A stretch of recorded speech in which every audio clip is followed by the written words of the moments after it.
Bonsoir Djamil Faye.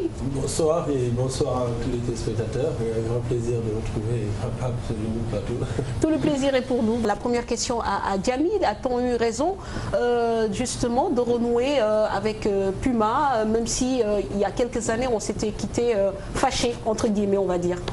Bon, c'est difficile pour moi de dire qu'on a raison ou qu'on a tort, mais je suppose que si les membres du comité exécutif se sont réunis pour évaluer et dire que la meilleure offre c'est celle de Puma, on peut que les croire. Mais bon, en tout cas, il faut savoir que le Sénégal et Puma n'ont pas les mêmes objectifs. Aujourd'hui, Puma est dans une guerre mondiale avec des marques comme Adidas et Nike sur un marché de plus de 9 millions d'euros annuels. Donc je pense que chacun doit pouvoir se positionner.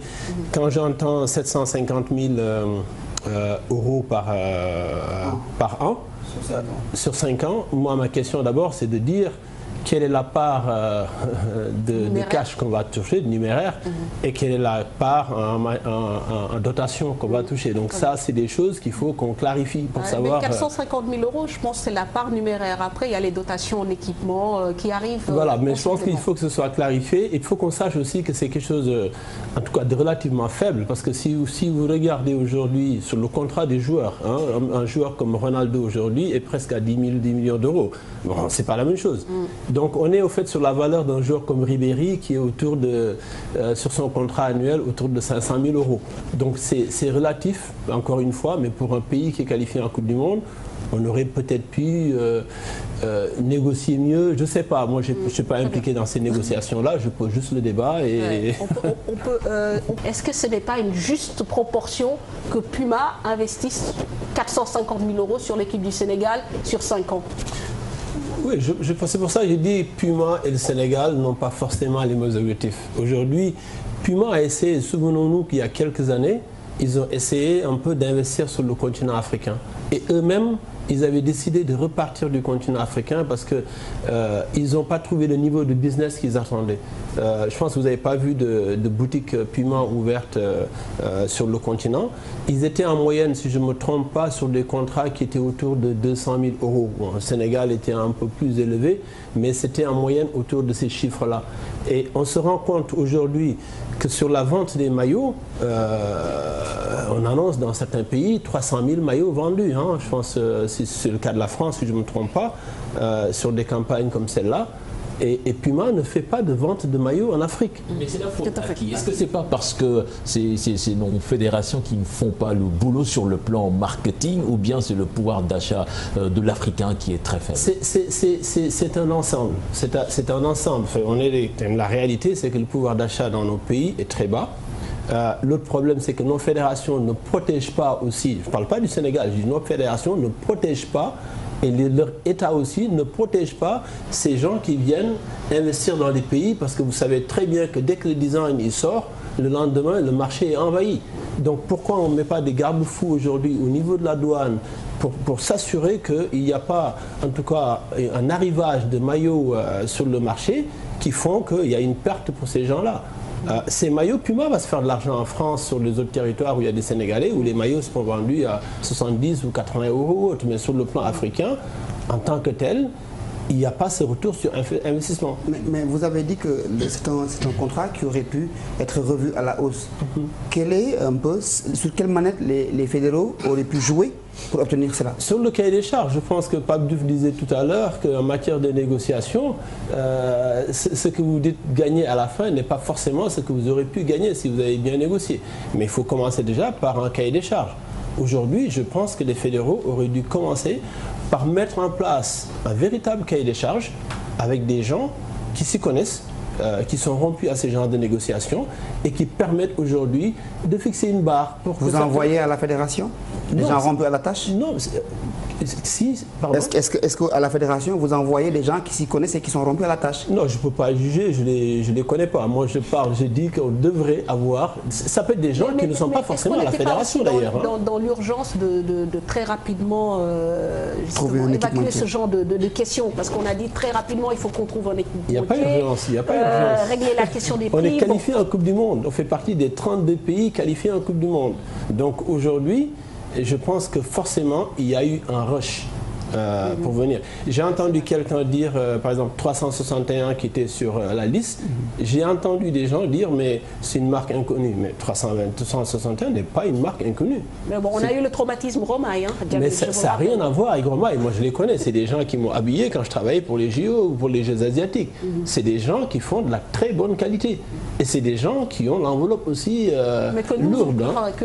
Mais c'est pour ça que j'ai dit, si on associe des gens qui connaissent ce genre de choses, qui connaissent ce genre de négociations. Je pense que Pape Diouf a été président de l'OM. Adidas a été quand même la marque attitrée de l'OM pendant quelques années. Ça suppose des négociations. Il y a plein d'autres Sénégalais aujourd'hui, ou même des Africains, qui auraient pu aider à mettre en place un cahier des charges, à filtrer avant que ça arrive au comité exécutif. Après, on ne dit pas que c'est... En 2002, on avait une structure chargée du marketing, Pamodi Sport, qui se chargeait de tout cela. Est-ce qu'aujourd'hui, quand même, ce genre de structure ne manque pas au sein de cette fédération? Une structure où la fédération, pour moi, n'est pas obligée d'avoir une structure interne pour gérer ce genre de choses. Effectivement, elle peut travailler avec un spécialiste ou des spécialistes qui leur font ce travail de mettre en place un cahier des charges. Et si vous avez ça, ben forcément, vous avez des fédéraux qui feront que valider. Mais les fédéraux ne peuvent pas se substituer à ce genre de choses. Oui, je pense qu'il serait important pour la fédération de réfléchir à mettre en place un écran pour pas qu'eux, ils se retrouvent directement en face de ces gens-là, parce que ce sont des gens qui sont rompus, qui négocient des contrats qui sont des milliards. Aujourd'hui, Nike, si je ne me trompe pas, je pense que sa première équipe nationale aujourd'hui, c'est la France, à plus de 40 millions d'euros. Adidas, oui, je pense que sa première fédération, c'est l'Allemagne, 50 millions d'euros. Donc, vous savez, ces gens-là, 700 000 euros par an, mais c'est payé, je ne sais pas, des Coca-Cola. C'est pas cher payé. C'est pas le même palmarès. C'est pas le même palmarès, c'est relatif. À quoi peut-on s'attendre aussi en termes de design? Parce que souvent, à ce niveau-là, on est aussi laissé pour compte par rapport à la texture des maillots, par rapport à la beauté des maillots. Je pense que c'est quand même attractif d'avoir un beau maillot sur soi. Oui, moi j'aimerais juste revenir sur ce que Pape Diouf disait tout à l'heure, sur les joueurs de haut niveau qu'on a. Aujourd'hui, ce qui va intéresser Puma ou Nike ou Adidas, il y aura une autre bagarre que Adidas va mener maintenant pour cette équipe du Sénégal, pour les chaussures. Je pense qu'il y a une anecdote, je pense que c'est sur le net, il faut le trouver, c'est l'équipe de France quand Nike arrive et que les joueurs qui sont dans le même club veulent se mettre ensemble sur la photo, on leur dit non, parce que c'est des joueurs Adidas, on les met derrière, les chaussures ne sont pas visibles. Donc c'est sur ça que les gens vont travailler. Aujourd'hui, quand on parlait de design, le problème qu'on a, moi qu'est-ce qui m'a poussé à créer une marque de sport aujourd'hui? Parce que j'avais vu dans les villages olympiques des Africains, on leur donnait les fonds de tiroir. Voilà, et on leur donnait ce qui restait. Les Suisses, les Français, les Américains, on leur faisait un design sur mesure. Et aujourd'hui, ce que disait Pape, on n'a pas de considération pour nous. Et ce qui fait que, je suis désolé, aujourd'hui j'ai réussi à battre Nike, Adidas et autres sur les Jeux Olympiques 2 fois de suite, à être premier sur l'Afrique. Pourquoi? Parce qu'on leur offrait un produit qui correspondait à ce qu'ils voulaient, on leur faisait un design qui correspondait à leur culture. Vous n'avez pas voulu être l'équipe de l'équipe du Sénégal? Non, parce que je ne peux pas payer 750 000 euros par an. Est-ce que la fédération c'est des dotations en équipement. Et puis on ne m'a même pas donné la possibilité. Ah, donc, si, je pense que les offres étaient ouvertes. Non, les offres sont ouvertes, il fallait les déposer où? Vous saviez quelle était la date limite? Non, elles étaient fermées les offres. Par exemple, le Ghana, lors de la dernière Coupe du Monde, quand on voyait le maillot avec les vax, je ne sais pas, tout ça, quand même, c'est une équipe qui a commandé, donc le Sénégal a son mot à dire pour le design. Devrait l'avoir. Oui, mais attention, parce que j'ai un ami burkinabé qui est artiste, qui a fait partie des artistes qui ont été sélectionnés par Puma pour faire le design de maillots de certaines sélections africaines. Et ce que disait Pape Diouf, quelque part c'est très bien pour cet artiste-là, mais ça ne se passe pas comme ça.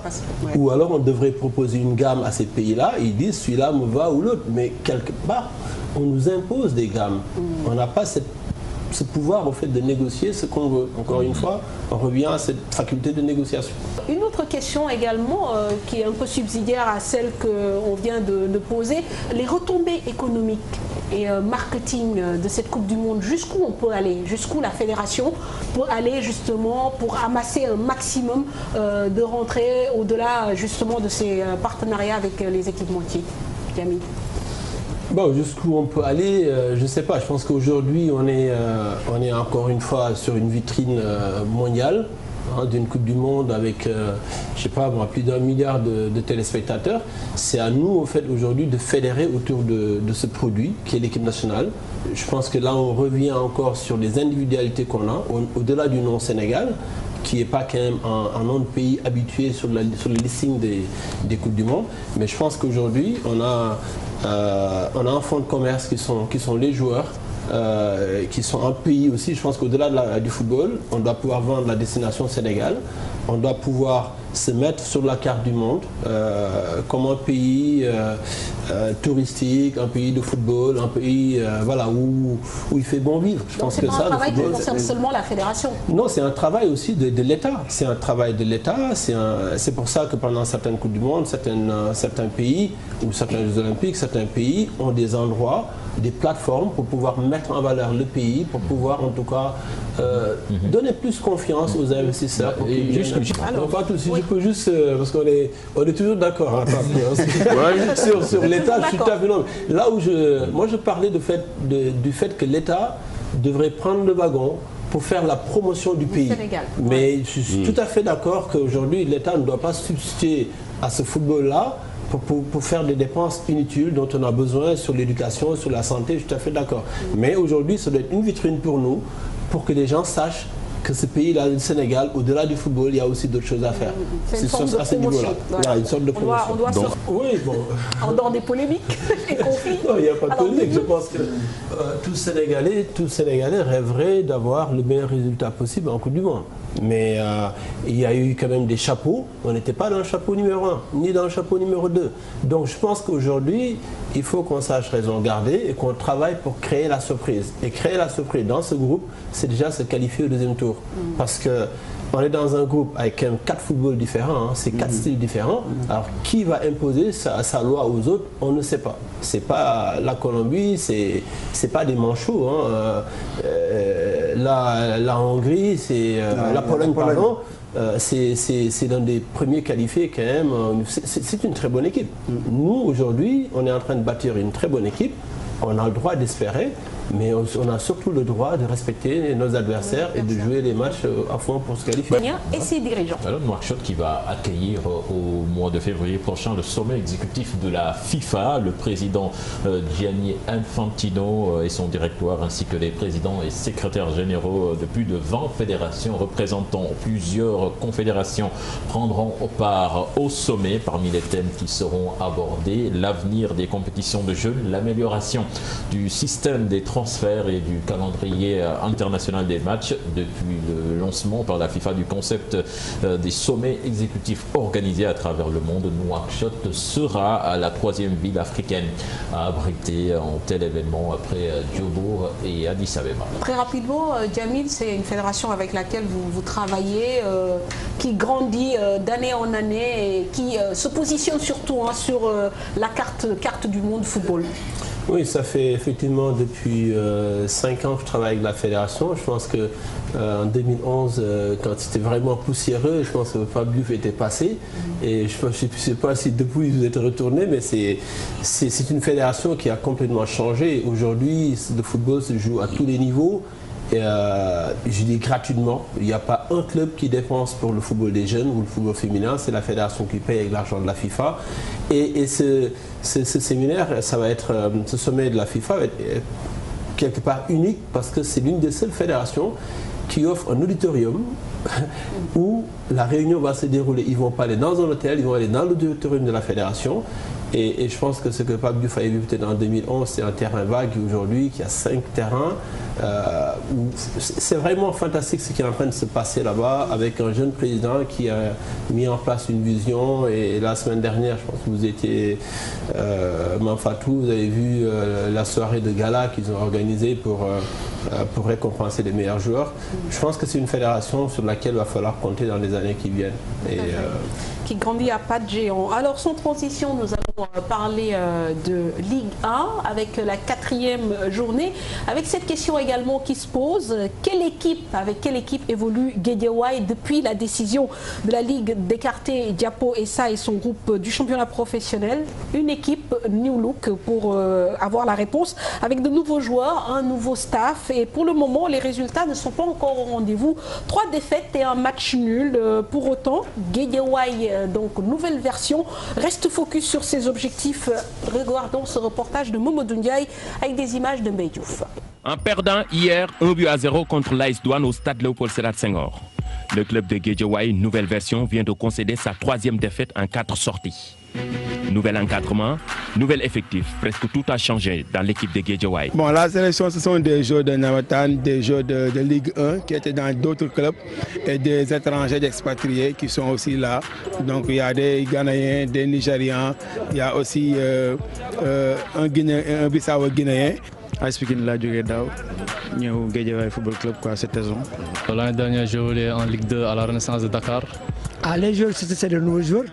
Comme vous le savez, nous sommes partis de problèmes vraiment qui étaient très sérieux. Un début compliqué et c'était prévisible. Nous étions sûrs de toute façon, quand j'étais déjà en préparation avec cette équipe au niveau de Mbour, mais moi je leur disais que ça allait être compliqué. Un démarrage plutôt timide. Question, la crise qui secoue le club de la banlieue depuis le début du championnat est-elle passée par là? Tout ça c'était dû à la crise et je pense qu'aujourd'hui c'est nous qui compétissons, donc on est là et on essaie de faire le maximum. Parce que ces gens qui sont à Guédiawaye n'ont pas compris que vous êtes là pour eux. Et ils vous attendent de pied ferme. Et on l'a constaté. Les premiers jours, c'était pas facile. Hein. On nous a traités de tous les noms d'oiseaux, mais j'ai toujours dit aux gosses, tenez bon. Avec un effectif chamboulé, le manque de préparation est criard. La préparation a été tronquée. Tronquée veut dire peut-être ce que nous devions faire en temps, nous ne l'avons pas fait en temps. Nous l'avons fait à moitié. Pourtant, joueurs et dirigeants restent concentrés sur l'objectif. Bon, je pense que la situation qui se présente, nous on est des compétiteurs. On n'a pas de problème sur ça. On se concentre sur ce qu'on doit faire et on se concentre sur les indications du président, des coachs, des dirigeants. On est là, on fait que travailler. Ouais, mais ça va, en tant que joueur, on doit gérer la situation, on a une pression, on joue tranquillement. Je vise le maintien, nous visons le maintien à Guédiawaye. L'équipe va exister et elle va rester en première division. Classé 2e du précédent exercice, Guédiawaye New Look peine pour le moment à obtenir les résultats et à juste titre. Des médiations sont même entamées, dit-on, pour récupérer les joueurs professionnels. Ceux-là même qui ont été écartés en même temps que Diapo Essa. Voilà donc pour la situation actuelle au niveau de Guédiawaye Pro. Donc ce n'est plus légitime, en tout cas ce n'est plus autorisé de dire Guédiawaye FC. À travers un communiqué, donc Djamil, déjà vous avez donc parlé de cette usurpation de nom. Et puis dans un autre communiqué, vous demandez également aux journalistes de ne plus utiliser l'appellation les crabes. Alors moi, première question, est-ce que vous n'êtes pas en train de tomber dans des polémiques inutiles avant de rentrer dans le fond? Non, mais si ça c'est une polémique, il va falloir m'expliquer. Parce que nous, quel pouvoir nous avons pour décider qu'une équipe qui joue dans le championnat, avec un nom donné, ne doit plus utiliser le nom? Si on a ce pouvoir-là, c'est parce qu'on est très fort. Si on a ce pouvoir-là, c'est parce que ceux qui dirigent le football, aujourd'hui, sont en train de s'en mêler des pinceaux. Ils ont commencé le championnat. Vous savez, l'une des choses les plus graves, c'est que pour jouer dans le championnat professionnel, il y a un cahier des charges qu'il faut respecter. Il y a un conseil d'administration qui doit le valider. Nous avons un représentant au conseil d'administration. Il n'a jamais siégé. Donc on a pris une équipe qui n'a respecté aucun des articles du cahier des charges. Deuxième chose, ils l'ont fait jouer avec un nom qui était déjà enregistré comme une société.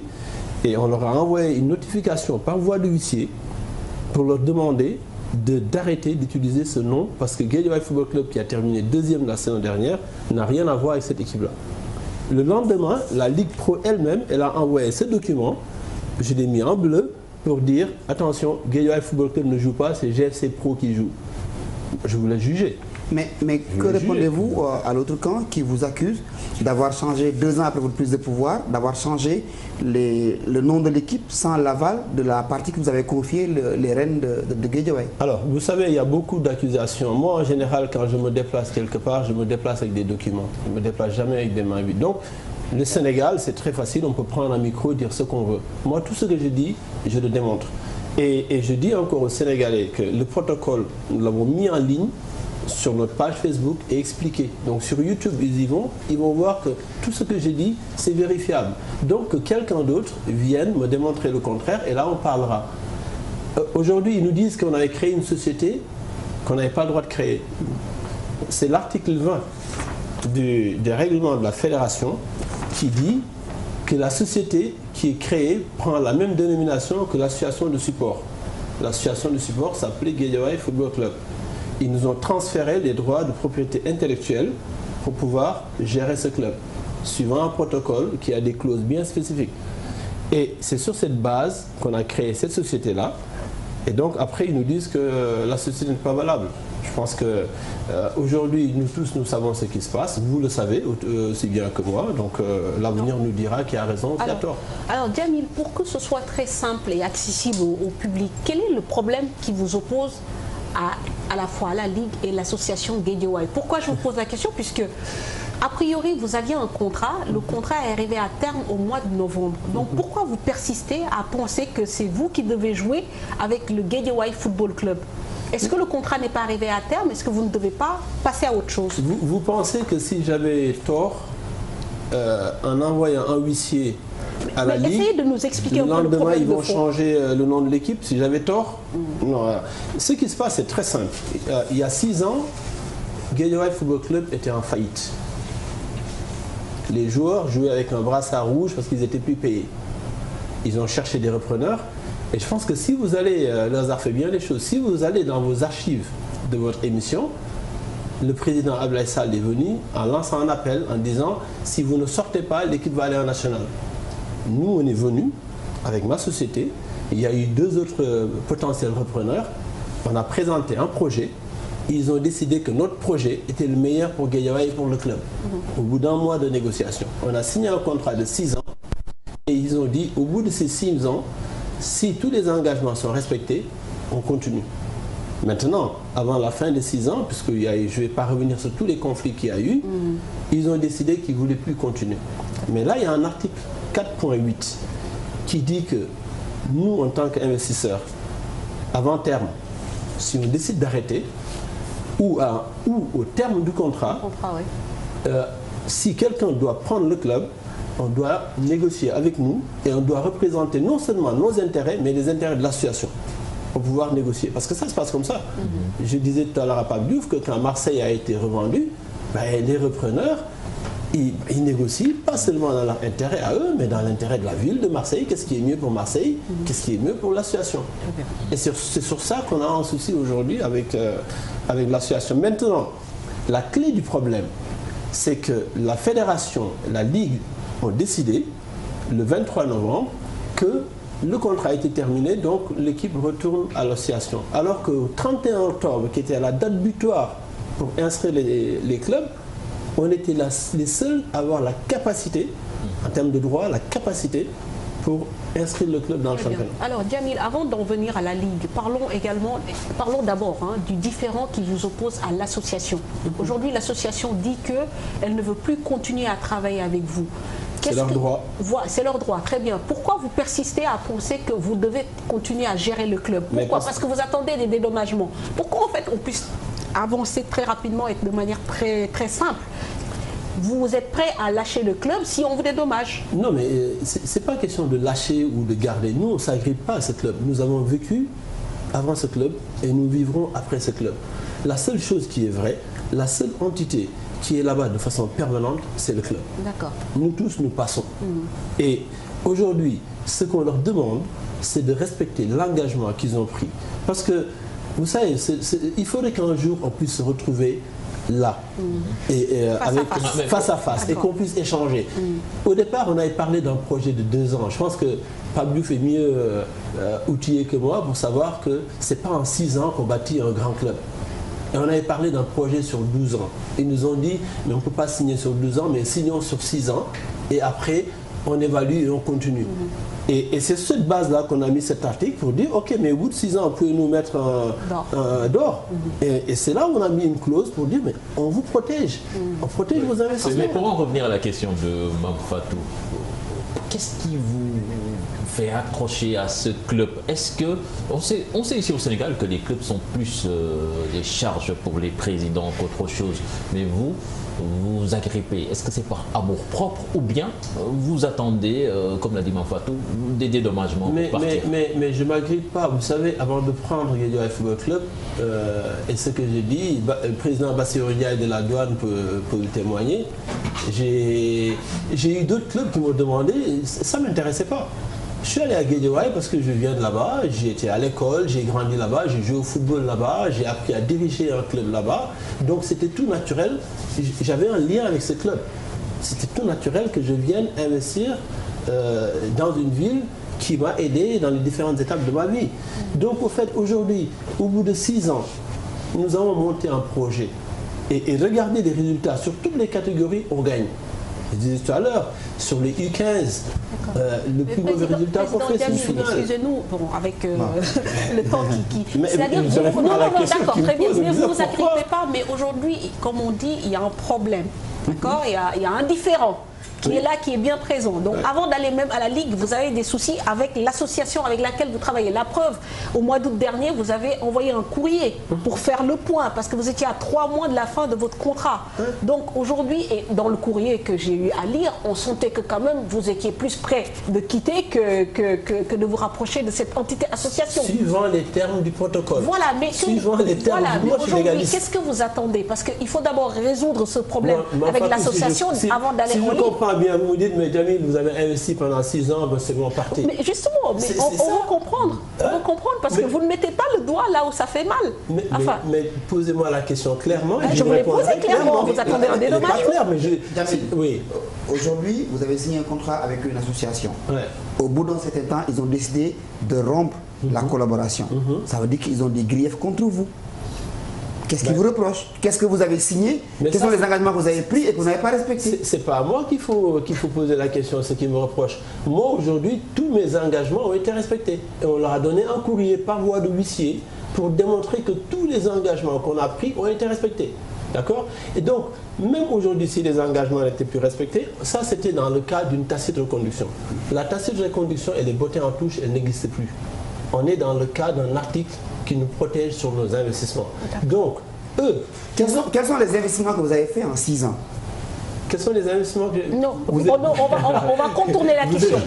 Aujourd'hui, si vous voulez arrêter cette collaboration avec l'association des Guédiawaye, vous devez avoir une contrepartie. Je ne parle même pas de contrepartie, on parle tout simplement, vous savez, la contrepartie, elle peut être même d'un franc symbolique. Ce n'est pas ça le problème. La contrepartie, c'est qu'on a dit que pour que le projet y continue, celui qui doit prendre la suite doit venir négocier avec celui qui a investi. C'est très simple.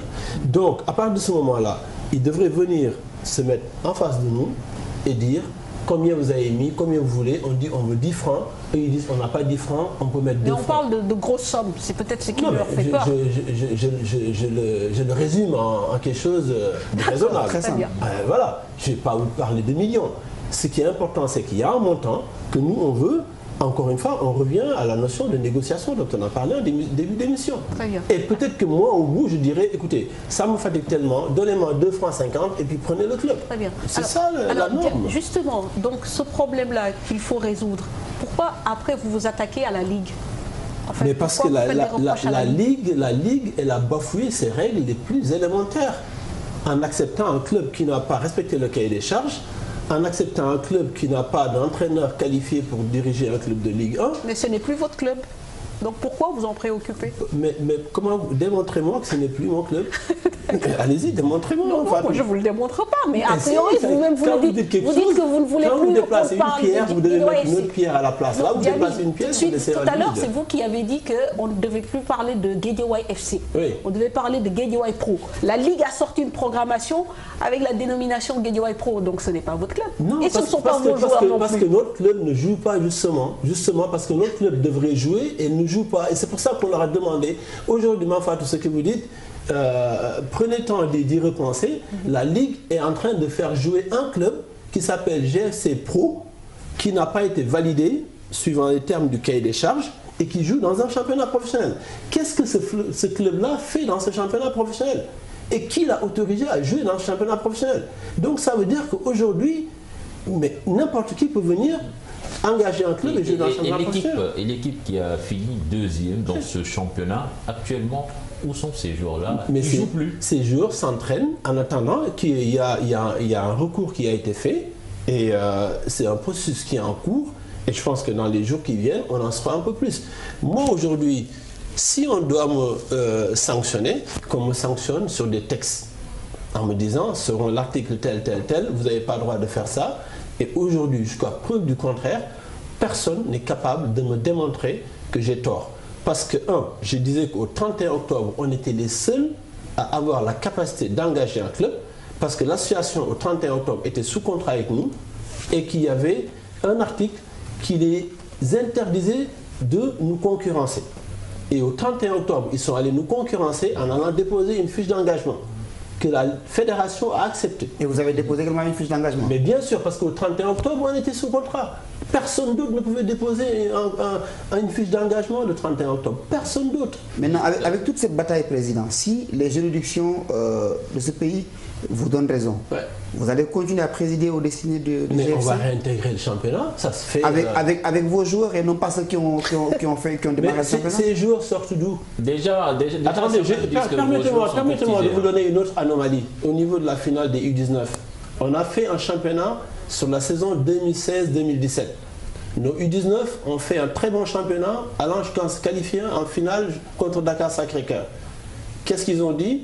Que c'est l'association qui gère le club, donc nous, on n'avait pas le droit de jouer la finale. C'est du jamais vu dans l'histoire du football. Ils sont allés chercher une autre équipe avec des cartes d'identité, alors qu'il y a un article 92 des textes de la fédération qui dit que pour jouer un match de football officiel, il faut avoir des licences. Ils ont joué avec des cartes d'identité. Mais attendez, quelle fédération au monde peut régler un litige pareil alors qu'elle a des chambres juridictionnelles? C'est dommage que je ne suis pas venu avec le courrier, mais vous avez entendu ce que le président de la Ligue a dit. Quand il donnait la décision, il dit « Nous avons décidé que c'est les autres qui jouent, mais nous rappelons que l'affaire est encore pendante au niveau de la Chambre nationale de résolution des litiges. » Ça veut dire que nous décidons, mais nous n'avons pas le droit de décider. Très bien. Quelle est la teneur de ce recours, justement? La teneur de ce recours, mais c'est qu'on demande à ce que la Ligue et la Fédération, leur décision du 31 octobre, enfin du 22 novembre, soit cassée. C'est très simple. Et si cette décision elle est cassée, ça veut dire que notre équipe aura le droit de réintégrer le championnat. Mais ça ne résout pas votre problème avec l'association? Ça, c'est une autre... Parce que ça... Non. Ça, c'est pas leur problème. Le problème avec l'association, c'est qu'on a un contrat qui nous lie. Mais il n'y a plus de contrat. Ou bien le contrat est... Non, c'est au mois de novembre dernier, il n'y a plus de contrat. Il n'y a plus de contrat, mais il y a une clause aujourd'hui qui nous protège. Donc, ils n'ont qu'à venir se mettre assis avec nous. S'ils ont les moyens de reprendre le club selon les termes du contrat, mais ils viennent. Contrairement à ce que vous disiez tout à l'heure, mais moi, je ne m'accroche pas à ce club. Et qu'en est-il de la légitimité entre vous et l'association? Puisque quand même, Guédiawaye, c'est un club populaire qui appartient à Guédiawaye. Les populations... Alors, moi, la notion de club aujourd'hui, c'est quoi? Ce sont des footballeurs, c'est un encadrement technique, c'est un encadrement administratif, c'est une direction, c'est des supporters et c'est une base géographique. Elles sont ces 5 bases, elles sont réunies. Les supporters aujourd'hui ne vont pas regarder le match. Ils ont boycotté les matchs de cette équipe qui joue. Quand l'équipe elle joue, ils vont supporter l'équipe adverse. Mais c'est unique au monde. C'est unique au monde. Donc le club, il est où? Il est où le club? Mais vous savez, pendant des années, on m'a empêché de rentrer à l'Assemblée générale de la Fédération sénégalaise de football. Alors que le protocole disait clairement que c'est nous qui avons le droit d'être à cette... Parce que nous gérons toutes les sections du club. Vous savez, si ça, ce n'est pas une injustice, alors je pense que le mot injustice, on devrait l'enlever du dictionnaire. Quelle pourrait être la meilleure fin à cette affaire? La meilleure fin, c'est qu'on réintègre les joueurs qui étaient là, qui sont sous contrat, des contrats validés par la Fédération sénégalaise de football et la Ligue professionnelle. Certains sont sous contrat jusqu'en 2021, jusqu'en 2020. Donc aujourd'hui, on les empêche de travailler. Et que si l'association ne veut pas continuer à travailler avec Diapo et ça, qu'elle vous dédommage à la hauteur de vos investissements. Mais c'est la moindre des choses qu'on leur demande depuis le début. On ne demande même pas à la hauteur de ça. Aujourd'hui, qu'ils aient le courage, tout simplement, de respecter leur signature. Malheureusement, on est au Sénégal, où on peut signer quelque chose, et le lendemain, devant tout le monde... En attendant, les droits des footballeurs sont bafoués, puisque dans cette histoire, ce sont eux qui en pâtissent. C'est ça qui nous fait le plus mal. Parce qu'aujourd'hui, l'intelligence aurait voulu que la fédération et la ligue disent ces joueurs qui sont sous contrat, que nous avons validés, laissons-les jouer et appelons maintenant les deux dirigeants qui ne sont pas d'accord et on prendra le temps de négocier. Maintenant, laissons-les jouer. Ce sont ces gosses qui ont transformé ce club.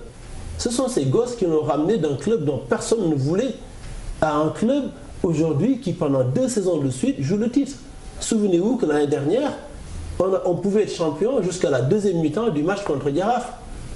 Et cette année, on a été jusqu'à 2 journées de la fin, on a joué le titre derrière Dakar Sacré-Cœur, derrière Génération Foot. Donc ces joueurs-là maintenant, vous voulez les enlever, vous voulez les empêcher de faire leur travail et personne ne bronche. Maintenant, Djamil, quand on vous entend parler, on a l'impression que vous, en tant que dirigeant de club, et ceux qui président au destiné du football sénégalais, la Ligue et la Fédération, vous n'êtes pas en parfait amour. C'est quoi le problème entre vous et ceux qui sont à la Ligue et à la Fédération? Apparemment, vous dérangez. Parce que moi, au fait, aujourd'hui, c'est très simple. Aujourd'hui, si j'arrive à m'habiller et à manger normalement, c'est grâce au sport. Et grâce au football aussi en partie. Pour les autres, peut-être que ce n'est pas pareil. Donc, vous savez, je dois défendre cette activité-là. Parce que si cette activité sportive et footballistique meurt, ben je meurs avec. Donc, nous n'avons pas les mêmes intérêts, nous n'avons pas les mêmes ambitions. Et ce qui fait que moi, je suis libre de dire ce que je veux et ça dérange. Pourquoi nous avons refusé de siéger à la Ligue professionnelle pendant des années? Parce que la première assemblée générale où je suis venu, il était indiqué que la Ligue était composée des présidents de clubs, des joueurs en activité, des entraîneurs, des médecins. Et je leur ai demandé, ils sont où? Ils m'ont dit, mais la question était déjà réglée. Et c'est pour ça qu'on a dit, tant que ces gens-là ne sont pas là, on ne siégera pas. Et aujourd'hui, on a gagné ce combat et la presse n'en parle pas beaucoup. Depuis cette année, tous ces gens-là siègent grâce à notre action.